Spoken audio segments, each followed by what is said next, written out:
are live. Welcome back to Earle Sports Bets, and today we have day 10 of the MLB 2023 season previews. It is the one and only Kansas City Royals. Woo! Woo! Yay! Final team of the AL Central, and then we'll be heading into the AL West tomorrow. Where we might do two tomorrow, Sam. We might try to bang out two tomorrow. There's no ECU game, so we may do two. But with that being said, we ready to get into what is going to be probably a complete shit show that is the Kansas City Royals? Yeah, why not? Let's just do it. All right, let's take a look at their additions and re-signings here. They got Jackie Bradley Jr., Franmil Reyes, Zach Greinke, Matt Duffy, Aroldis Chapman, Johan Camargo, Josh Taylor, Jordan Lyles, and Ryan Yarbrough, which sounds like a great team 4 years ago. But, I mean, these are the type of players that they're going to have to go after. These buy low spots. Franmil Reyes has not been great the last few years. Jackie Bradley Jr. has bounced around the last few years. Camargo was a high prospect, I believe, for the Braves. He did not live up to the hype. They got Aroldis Chapman, which, I mean, could help the bullpen, question mark. Jordan Lyles and Ryan Yarbrough, who are going to be in that starting rotation. Their losses, I kind of liked one of their losses here, Mondesi. He was a nice little speedster at the top of their lineup that was able to steal bases, which would be great with this year with all the new rules and all that stuff. Those bigger bases, you can't throw over more than twice. Stupid things like that. He's going to have a field day in Boston. And just, I mean, I don't think they lost much, but the players they got here are very underwhelming, I would want to say. But, dude, I mean, some of them can be sneaky players. Like, I don't mind. I mean, Jordan Lyles is hit or miss. Ryan Yarbrough maybe just needed a new start. I mean, it's kind of concerning that Tampa Bay wanted nothing to do with him, I got to say. Camargo was a highly touted prospect. He could be interesting. Zach Greinke should hang him up. But overall, they added players, but the quality is not there. The quantity is. The quality, in my opinion, is not there. So overall, meh. By the way, this was a 65-win baseball team last year, just to keep you an idea. So, yeah, I think they're better than the Tigers. It doesn't really say much. I like the Franmil Reyes pickup. It's a buy low spot on him. I like the Aroldis Chapman pickup. It's a buy low spot on him. I think Jordan Lyles is going to be solid in this rotation. Jackie Bradley Jr. is kind of a buy low. Duffy's kind of a buy. I feel like it's a lot of buy lows here, and they're hoping that a couple of them have really good years. And you also got to think this team is deep in a rebuild. They're not going to go and win a World Series or anything anytime soon, or make the playoffs, win the division, anything like that. This is a team that's just trying to get through another season. Right now, their pickups are a bunch of buy lows, so they could be fantastic. It could backfire in their face. Those are your two options. Yeah, I mean, it's Kansas City though, so this is a team that hasn't been good for a while. So obviously they're in a rebuild. Yep. So obviously they've stacked up plenty of prospects here, so we can yeesh. No top 100 prospects projected to come up this year. They have the 24th ranked farm system in baseball. The future of Kansas City Royals baseball is very dim. No, I'm not going to say that. Keep in mind, a lot of their prospects are already up in the majors. A lot of their prospects, and we'll get into that. Yeah, a lot of their prospects are already up in the majors, so I'm not really too concerned with them having nothing. Plus, you never know. Go ahead. You know what? Go to the next slide. Because we're gonna see. Yeah, let's take a look at their projected lineup. We really got nothing for their prospects because there is nothing to talk about. I was gonna say, let's see who if they have any big names that could be traded over the deadline. Yeah, let's take a look at the lineup here. Bobby Witt Jr., MJ Melendez, Salvador Perez, Vinny Pasquantino, Hunter Dozier, Kyle Isbell, Edward Olivares, Michael Massey, and Nate Eaton. Ugly order, honestly. Other than Bobby Witt and Melendez has some pop. Salvador Perez is getting up there. He can have a decent season, but he's getting up there in age. And I like Pasquantino. He may be a trade piece, but he was also one of the top prospects. Actually, not really. He was drafted in the 11th round in 2019. So no, he's not. No, it's not that he's top. I think that's a player. Him and Witt are two players they're going to want to build around. Yeah, I really like Bobby Witt. Yeah, Bobby Witt's definitely the top of the food chain here for the players they have on this lineup. Not very good though, in my opinion. No, this could be an interesting first 500 team for certain pitchers because I don't think the Royals are going to score many runs this year. And then looking at the rotation, Zach Greinke, Jordan Lyles, Brady Singer, Ryan Yarbrough, Brad Keller. I think the rotation is the best part of this team. And it's mainly two players I have circled, or one player I really have circled. Brady Singer, I think, is somebody where I'll play Royals first fives with him on the mound, or first 5 unders with him on the mound. Yes. Jordan Lyles is okay. Everyone else is very meh. I mean, we know what we're going to get from Zach Greinke, an above 4 ERA, and probably 5 innings per start.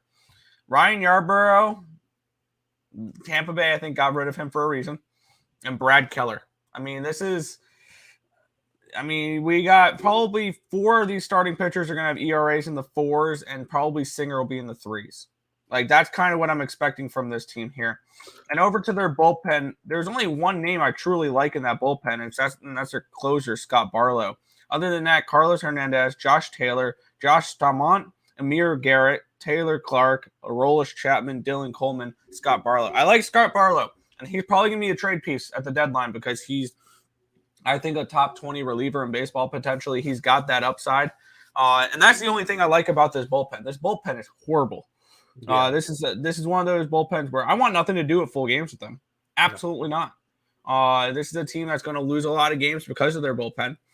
Because I'm worried that, let's just use Greinke for an example. Greinke only goes 5 innings. How are you going to string together 6, 7, and 8 to get to Barlow? You're going to have to go with what? Hernandez, Amir Garrett, and Garrett Cole. Like, I'm not overly excited about this Royals team, which we'll get into when I get into their futures here. I'm not high on this team whatsoever. And I think this is a bad baseball team. I don't think that I think these two are this team is going to compete with the Tigers for last place in this division, obviously. And it's going to be a tank fest. Like, both those teams may lose 95 plus games this year. Something along those lines. So, yeah. Do I see this as a team that's going to win 70 baseball games? We'll get into that in the next slide. Simple answer, no. I will say I have one future for the Royals that I came up with, which we'll talk about on the next slide. But I love Bobby Witt. I think he's going to have a fantastic year. It's kind of my boy, Salvi Perez. I know I had him last year, most home runs, thinking that he was going to have a great year. I had an MVP ticket on him at 75-1, thinking I had a ticket on the Royals to win the division last year. I thought that I really liked their young talent. I thought they were going to be good. No, they're not going to be fantastic this year. This is not really the lineup's kind of lackluster minus the top 4 I'm cool with. In their rotation, I really like Lyles and Singer. I liked Lyles when he pitched for Baltimore. I backed him a bunch in Baltimore. I'll back him a bunch in Kansas City. I'll back Singer a bunch in Kansas City. Other than that, this is going to be a team where this will probably be the team that I bet the most when they're plus $2. Like, this will be the team. The Royals will not be a good team. They'll be a profitable team, though. I have this team circled for first 5 unders, especially with Lyles and Singer on the mound. I think this team is going to be a team that's going to be profitable at the end of the year because they are $2, $3 dogs a lot. And they're going to end up having a good season against, like, the Yankees, or they'll have a good year against the Guardians or the Twins, or they'll end up having a good year against the Astros or something where they'll win a couple games against those teams and cash some big plus $250, $3 tickets. That's kind of how I feel with the Royals. But as in terms of their lineup, I like their top 4 guys. Rotation, I like Lyles and Singer. Barlow's solid. I think Chapman's going to have a better year. I think Chapman did not work in New York. I think he couldn't handle the pressure. Now he's playing in a small market team. When was Aroldis Chapman really good? Cincinnati. With Cincinnati. Cincinnati is a small market team. I think he's going to be solid with Kansas City. So I think Aroldis Chapman has a turnaround year and probably ends up getting dealt at the deadline because he's going to have solid enough numbers. Do not go to a big market team, though. I think Aroldis Chapman has a solid year and then gets traded to like Baltimore, or he'll get traded to Minnesota for a playoff push or something because he'll have solid numbers. But I think it's a turnaround year for him. I kind of like Barlow. This is a very lackluster, but it's a small market team, so we can't really be over judgmental. Yeah, I think this Royals team, they scored 640 runs last year. I think they do less than that this year. I think this is a team that's going to average less than 4 runs a game. Okay.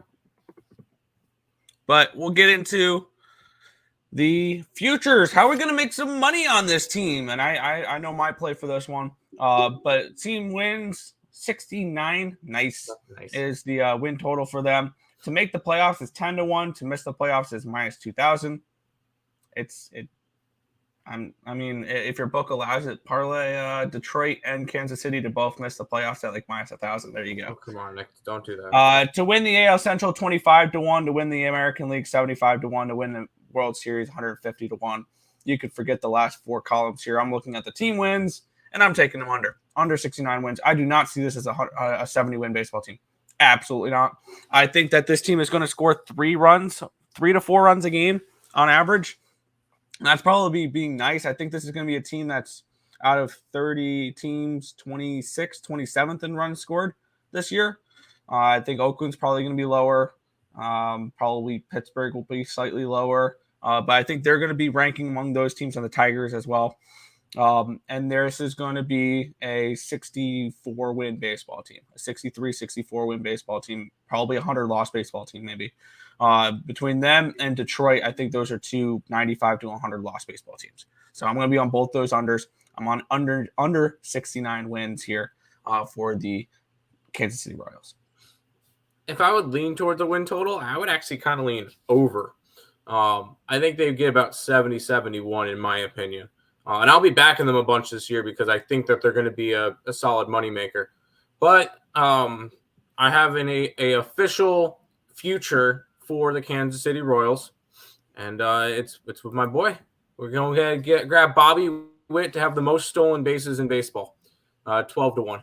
You get a leadoff hitter. Yeah, that works. You get a leadoff hitter who gets on a bunch, and with the new pitch clock and everything, I think it's going to work to his advantage. I'm going to go ahead and take a little bit of some nice plus money. Bobby Witt, most stolen bases, plus 1,200. And I don't hate that look because obviously he's somebody that can lead the league in stolen bases. He can. And by the way, the only players who have better odds than him are Alberto Mondesi, Ronald Acuna Jr., Esteury Ruiz, Cedric Mullins, Julio Rodriguez, and then Trey Turner is tied with Bobby Witt. Yeah, I want to take a look. Last year, stolen bases. The league leader was John Birdie, Jorge Mateo, Cedric Mullins, Aroldis Arena, Edmund, then Witt. Witt had 30 stolen bases last year. I think so it's not a bad look at all. Not a bad look at all. I think he's going to get better this year. He's going to get on more. I would even look towards let me see if I have maybe Witt to lead the league in batting average. Batting crown?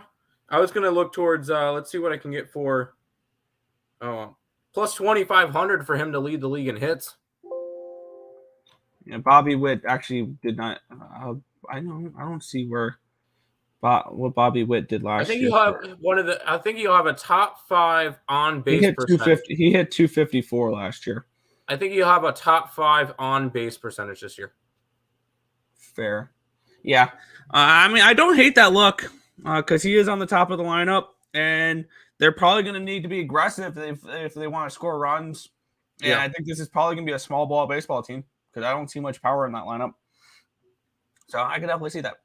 So Let's real quick. What is his MVP prop? I know he's not going to get it, but I just want to see what they have as a number. 75-1 for him to win MVP. I don't hate that option.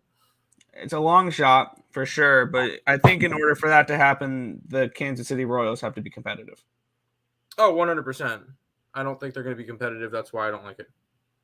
Fair enough. But that is everything for the Kansas City Royals show. Tomorrow, we'll be talking the 2022 World Series champion Houston Astros. We might do another show later in the day for the Seattle Mariners. We'll see. We're gonna have probably the March Madness.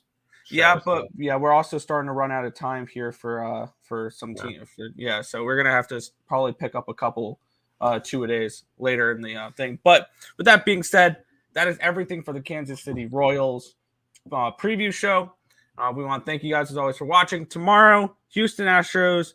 Don't know exactly what time. Maybe in the afternoon, probably, and then later in the evening. We'll see. But yeah, tomorrow, Houston Astros. But until then, let me find the outro button. There we go. Catch you next time.